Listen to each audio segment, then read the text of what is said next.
Hey guys, good morning. Well, it is 5 o'clock in the morning.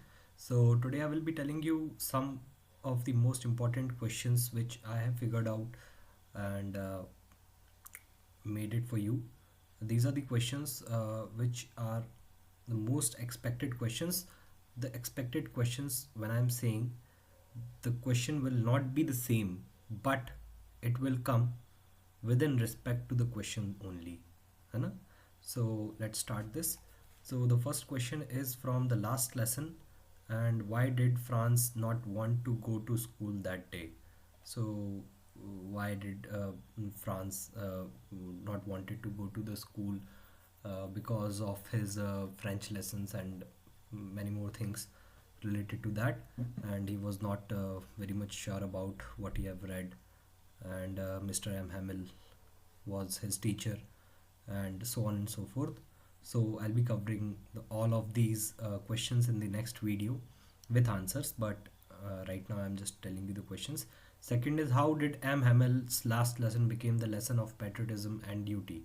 So there were so many topics going on, and M. Hamill was uh, doing his last lesson due to this revolution kind of thing. The World War was happening at that time, and some other countrymen were approaching their, let's say, places or their regions. So that's why it happened. Third is the Lost Spring. So why does the title Lost Spring suggest? What does the title Lost Spring suggest? So there is a child who is working, and he is actually a very poor kid, and he is working in that age where we all were playing somewhere, and sort of things. Compare the lives of Sahib and Mukesh. How are their dreams crushed?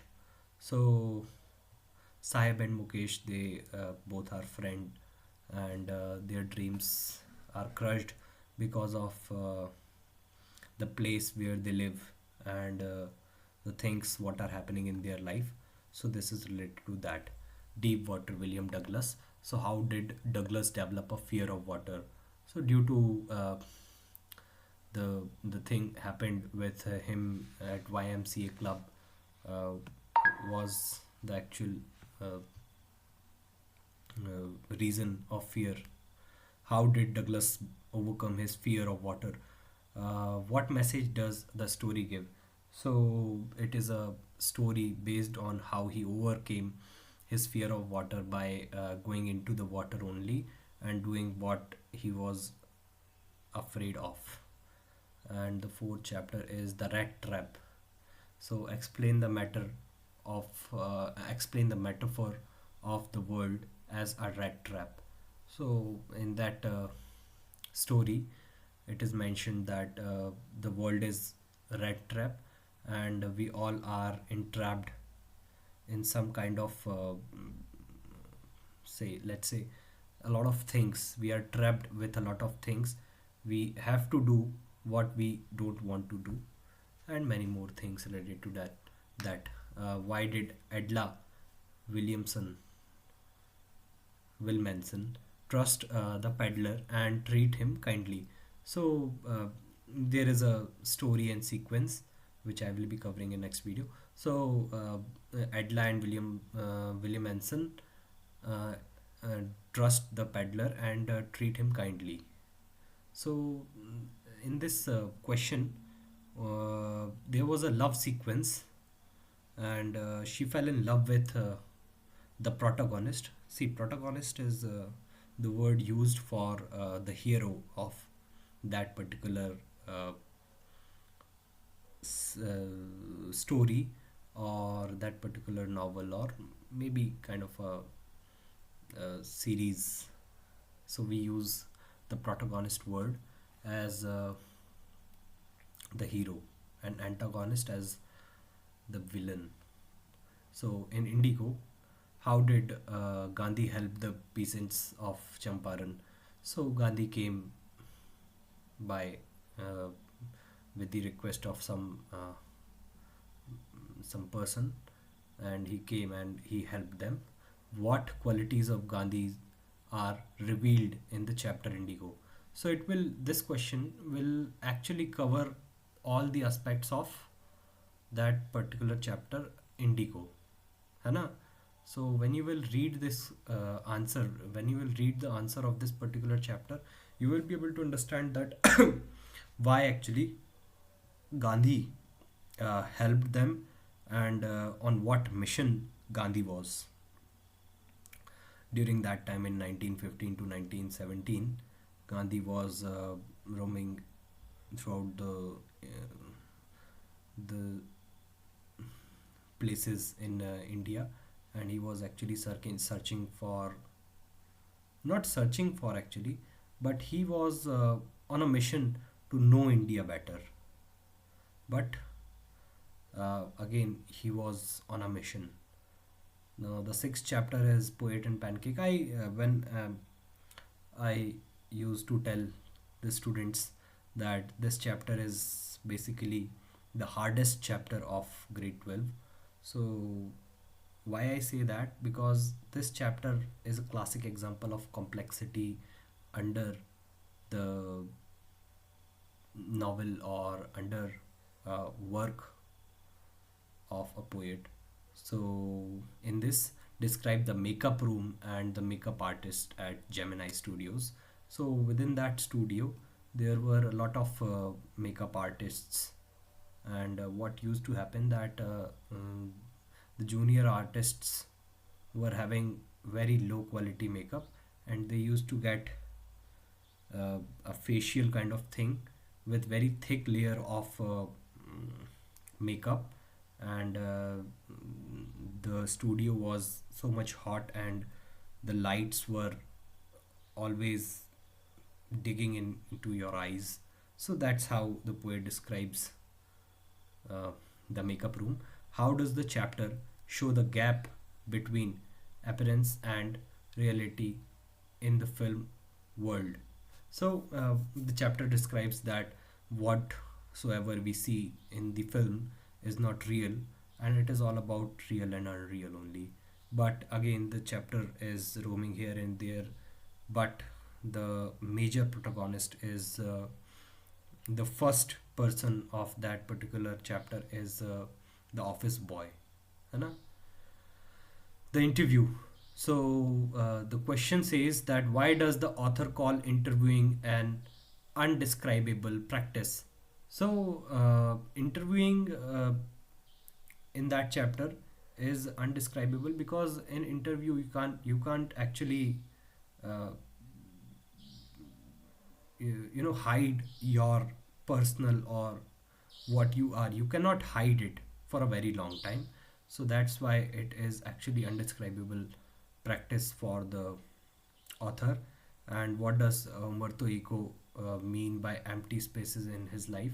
So with this empty spaces, he says that when he is just going into a lift, and he when he starts the button, when he presses the button of the lift, and to the reaching to first or second floor or third floor, so this particular space, this time, which we as person don't utilize it, he utilized that particular time too, so that from that particular time, by saving a lot of time like that, while thinking and maybe writing some good books, so he actually wrote a lot of books by while thinking on these empty spaces only, है ना?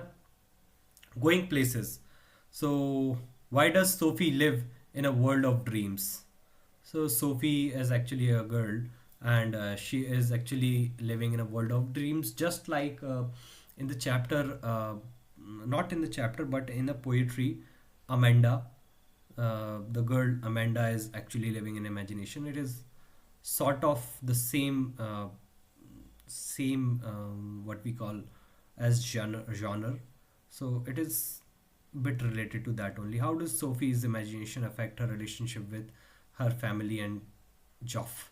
So Joff is her brother, and what happens in this, that she lives in a world of dreams and she actually dreamt of a lot of things. So the chapter covers her dreamy imaginations and other things related to that only. Now we'll be moving towards the poetry part. Actually, poetry part is a bit easy, I think so. There is, I don't feel like that you really have a very good poetry in grade 12. But yes, the poetries are pretty much easy to understand and to revise. So, how does the poet show the fear of losing her mother? So, she actually showed that how she is actually having a fear of losing her mother, and she is just watching a photo of her mother, and she is also there but as a child. How does the poem expresses the pain of separation? So she actually feels it and wrote, the poet actually wrote the feeling of separation from your loved ones. So it is all about that only. And any elementary school classroom in a slum. Slum is basically an area which we actually called as jhuggi and jhopdi. So slum is related to that. What does the poet want the government and society to do for slum children? So there are a lot of things government want to do, but the slums, the actual condition of the slums is very much pathetic, and the slum person are also afraid of what slum person are actually afraid of uh, giving away their houses, and they are afraid of that if we give our house home, then we will not be able to get it back. Explain the contrast between the world of slum children and rich children. So there is a bit of contrast, black and white, between slum and rich children. We'll cover it in the other one. Keeping quiet. What does the poem meant by keeping quiet? So when you have to keep quiet, it is about that only. How can keeping quiet help humanity? Again, uh, a thing of beauty. Why does John Keats, call a thing of beauty a joy forever? How does the beauty provide relief from suffering? Again, it is a roadside stand. What is the poet's complaint? A roadside stand. Why does the poet feel helpless for the rural poor? Aunt Jennifer's tigers. What do Aunt Jennifer tigers symbolize? What do Jennifer's hand reveal about her life? Okay, so now we'll be having vistas, the third level. It is also, I actually consider it as a bit challenging chapter for the newcomers, or for the students who just uh, who just prepared English just to pass. So it is a bit challenging chapter for them, but henceforth, if I'll just stay tuned for the next video. So I will be telling you the basic concept of the chapter within 5 to 8 lines, and then I will just give you a good grasp of this particular lesson. So what was Charlie's third level? Why did he want to escape to it? Why does the story blur the line between reality and fantasy? The Tiger King. How does the author use satire and humor to expose the king's arrogance? The Tiger King. It is a very beautiful, uh, you know, very beautiful story of a king who wanted to kill 100 tigers and so on and so forth. And there was an oracle. Oracle means Akashvani, that he will be killed by the 100th tiger. The next question is, the Tiger King is a story of fate and pride. Explain. So within this particular question, the Tiger King is a story of fate and pride. You are actually asked to write a short summary of this particular uh, question, है ना? Journey to the end of Earth. Why did the author travel to Antarctica? What did she learn from the experiences? You have to write again. You have to write about the chapter and basically a summary of that particular chapter. How does Antarctica help us understand the present environmental crisis? So again, you are asked to give some geographical and uh,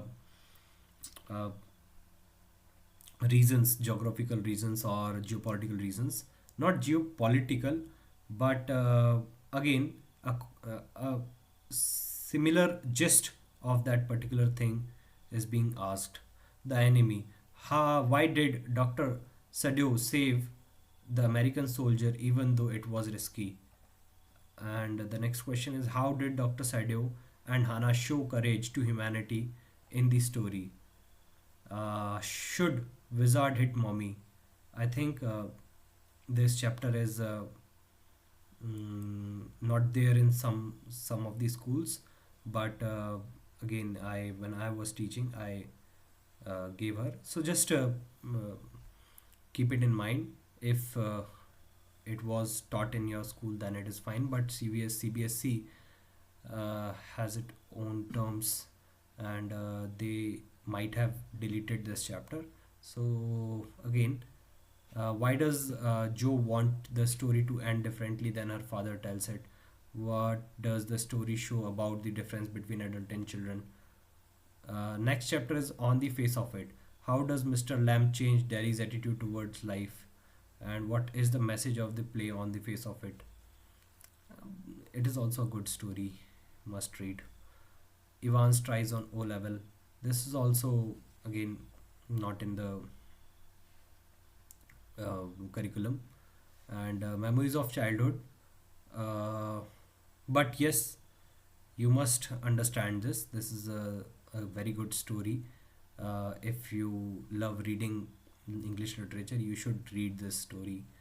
How did Evans plan and execute his escape from prison? And what mistakes were made by the prison authorities to that helped Evans escape? Memories of childhood. What injustice does Zitkala Sa face in the cutting of my long hairs? And how does the Bama's experience show the reality of caste discrimination? So it is all about today, and the chapter is all about girl, and some fantasy kind of thing has been shown, but not actually a good fantasy, but basic fanatic, um, and let's say a bad kind of dream has been showed in this chapter. So thank you for very much for watching.